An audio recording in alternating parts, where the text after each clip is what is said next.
अधिकार बारिश बहुत हो रही है तो क्षमता इतनी रही है कि नारा भी नहीं बोल पाए, लेकिन अगर जोर से बोलोगे तो वापस ऊर्जा आ जाएगी। जय जोहार का नारा है। थोड़ा हाथ भी ऊंचा करो, मुझे भी लगेगा कि आप लोगों में थोड़ा है जोश। आवाज दो, आवाज दो। बहुत ज्यादा ऊर्जा जो है वो कम हो गई है तो आवाज निकल नहीं रही है। आज विश्व आदिवासी दिवस के उपलक्ष्य में आज प्रतापगढ़ के सभी भाई बहन, बुजुर्ग और युवा युवती सभी आज पधारे। सबसे बड़ी बात मुझे ये अच्छी लगी, इतनी बारिश में भी आप लगातार टिके हुए हो। पिछले साल बारिश नहीं आई थी, लेकिन उससे पहले जो प्रसाद था बारिश आई थी तब भी लाखों की संख्या में मैदान पर डटे रहे थे। और आज भी आप लोग इस मैदान पर डटे हुए हो। जो डटे रहेंगे वो सही बात सुन पाएंगे, और जो चले जाएंगे उनका आदिवासी दिवस के दिन क्या हम लोग बोलना चाहे थे और क्या समझना चाहे थे वो नहीं समझ पाओगे। आओगे और चले जाओगे, इतना जन्म हो जाएगा। दोस्तों, अभी भारत के सुप्रीम कोर्ट ने एक जजमेंट दिया है। 1 अगस्त 2024 को एक जजमेंट दिया है। उसमें कहा है कि अनुसूचित जातियों और जनजातियों में आरक्षण का वर्गीकरण होगा। लेकिन उस बात से आप यहाँ जो खड़े लोगों को इतना कोई फर्क नहीं पड़ा, ऐसा लग रहा है उनको, क्योंकि आज तक उस आरक्षण के मुद्दे को लेकर ना हम आंदोलन कर पाए, ना कोई इतना बात कर पाया, और ना ही यहाँ के मीडिया ने उस बारे में खास चर्चा की। और सब लोग यहाँ जो बोलना तो नहीं चाहिए, लेकिन तथाकथित अपने आप को उच्च वर्ग मानते हुए यही कहते हैं कि आरक्षण में उपवर्ग हो जाए तो अच्छा है। ये जातिवादी मानसिकता जब तक रहेगी तब तक इस देश का कल्याण संभव नहीं है। साथियों, वोटिंग करने का अधिकार आम जन को है। वोट करके किसी एक कैंडिडेट को भेजने का अधिकार आम जन को है। आप सुप्रीम कोर्ट में 5 से जज बैठ कर आप ही वोट करके तो निर्णय पारित करने लग जाओगे तो राजनेता में आप में फर्क क्या रहा। और अनुसूचित जनजातियों के बारे में केवल राष्ट्रपति महोदय को ये अधिकार है कि वो आरक्षण कितना देना चाहे। उनके समस्त विकास और कल्याण के लिए सारे अधिकार केवल राष्ट्रपति महोदय को। लेकिन आज सुप्रीम कोर्ट अपने मनमाने तरीके से जजमेंट पारित करके राज्यों को सुझाव देने की ऐसा आप करो, और कह रहे हैं कि जातियों में वर्गीकरण करो ताकि सभी वर्गों को फायदा मिले।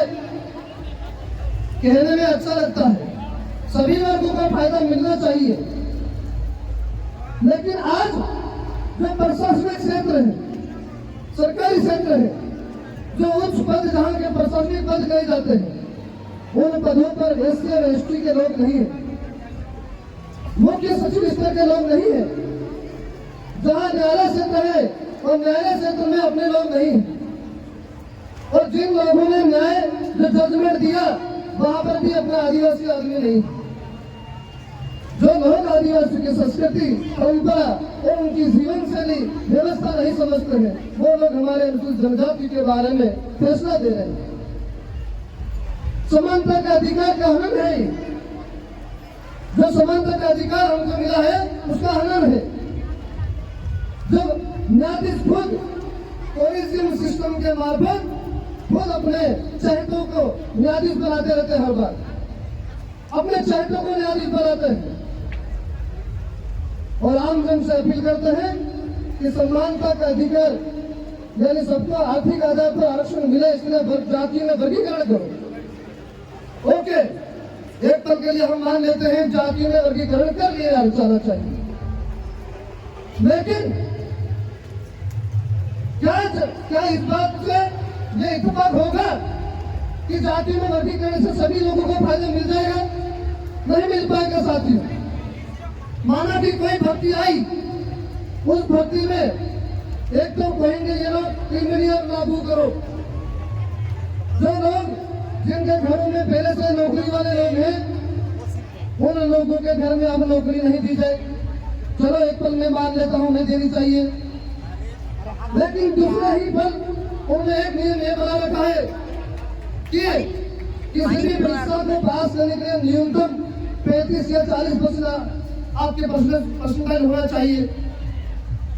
अगर आप एक तरफ उनको परसेंटेज में बांधो, न्यूनतम उत्तीर्ण परसेंटेज होना चाहिए, और अगर इस बात की क्या गारंटी कि जिन लोगों को आप कह रहे हो कि मौका देना चाहिए, जिनके परिवार में आज तक आर्थिक संपदा बिल्कुल नहीं है, जो सही तरह से बेचारा पढ़ नहीं पा रहा है, जिन्होंने शिक्षा सही नहीं करी, उससे आप यह अपेक्षा रख रहे हो कि वो 40% या 35% न्यूनतम उत्तीर्ण पास कर ले? ये इम्पॉसिबल, यह संभव नहीं है।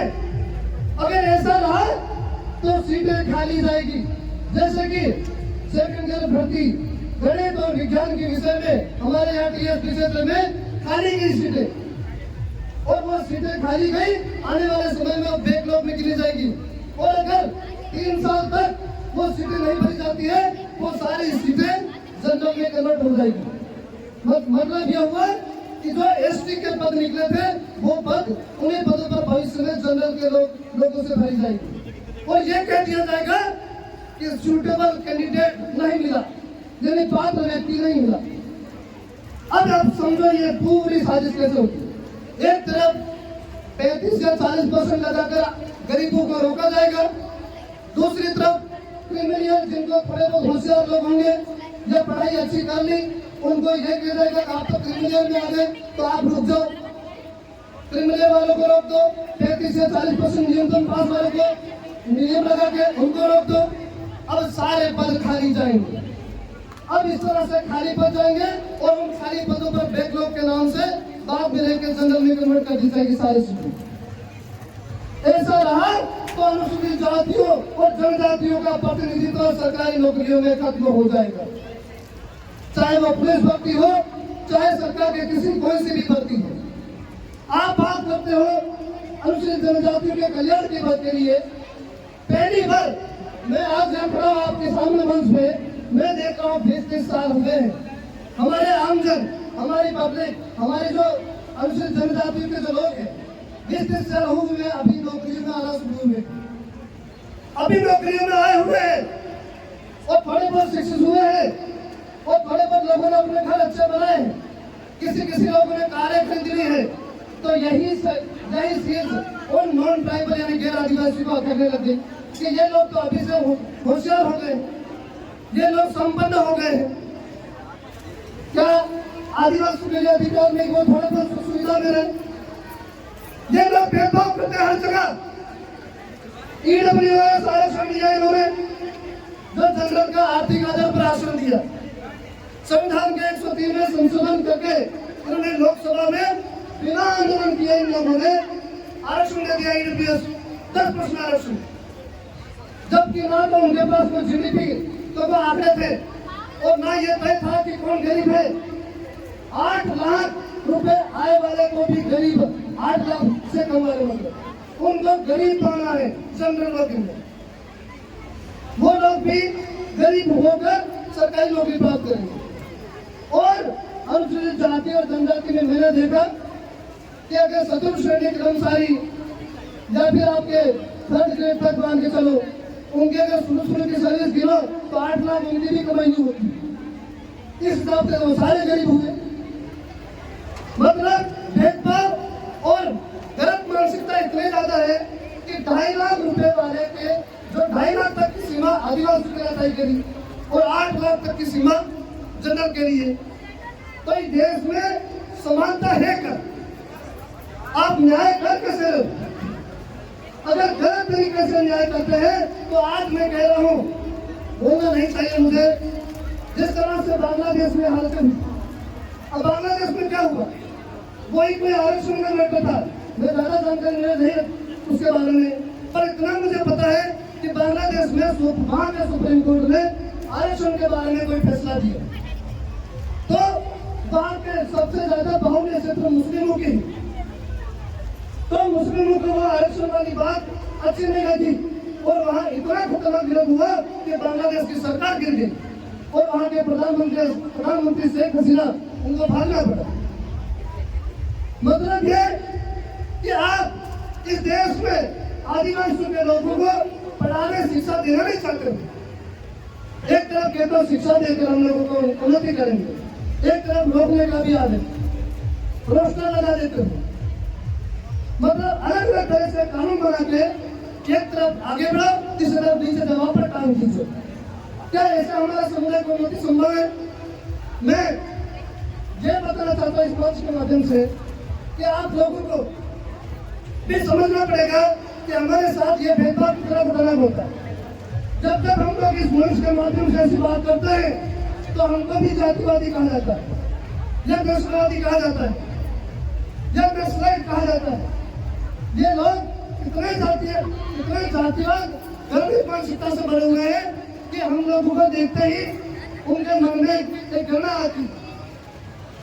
कल मैं एक कार्यक्रम में गया तो वहां पर एक बात हुई, वहां पर जो पूर्वी भारत के लोग हैं जिनके मुंह बेचारे चपटे हैं, आंखें थोड़ी छोटी है, तो वो लोग दिल्ली में जो होते हैं दिल्ली यूनिवर्सिटी में, तो जो उत्तरी भारत के जो लोग हैं उनको ये कहते हैं कि चंकी आ गया, क्या आ गया, चंकी आ गया। मेरा मतलब यह है कि देश में ऐसी गंभीर मानसिकता विकसित हो गई कि किसी भी आदमी को देखकर एक नस्लवादी टिप्पणी करना सीखे हमारे लोग, और फिर यह अपेक्षा करते हैं कि हमारे देश में इतने फूट क्यों पड़ रही, हमारे देश में ये लोग अलग क्यों जा रहे हैं। मेरा यही निवेदन है कि आप सबको समान अधिकार दो, आप सबसे समान व्यवहार करो, आप सबसे प्रेम से बोलो। मैं कह रहा हूँ सब लोग अच्छे रहेंगे, लेकिन आप पीठ पीछे संवैधानिक हत्या करते हैं, पीठ पीछे राजनीतिक जो क्षेत्र में हमारे अधिकारों को खत्म करते हैं। इस तरह से बार बार अगर हमारी संवैधानिक हत्या होती रहेगी तो यह समाज कहाँ जाएगा। साथियों, मैं बहुत सारी बातें कहना चाहता था, लेकिन इस मंच के माध्यम से थोड़ा सा इतना से कहना चाहूंगा कि आरक्षण को विषय को लेकर मुझे इसलिए चिंता है कि आने वाली पीढ़ी हम लोग एजुकेशन में देना चाहते हैं। एक तरफ एजुकेशन की बात करते हैं, एक तरफ रोकने की बात हो रही है। जो 5वीं अनुसूची के आर्टिकल जो 241 यानी उसके पहले 5 एक्ट के तहत हमारे राज्यपाल महोदय को यह अधिकार दिया गया है कि अनुसूचित क्षेत्रों में जनजातियों के लिए आरक्षण का प्रावधान करें या उनके विकास के लिए प्रावधान करें। लेकिन कहीं न कहीं 2013-16 अधिसूचना में खड़ा कर दिया है, वो मैं बहुत ज्यादा नहीं बताऊंगा, आगे वाले जो वक्ता है वो बताएंगे।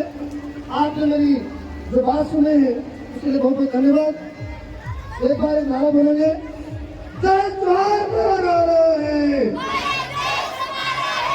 आवाज दो। बहुत बहुत धन्यवाद।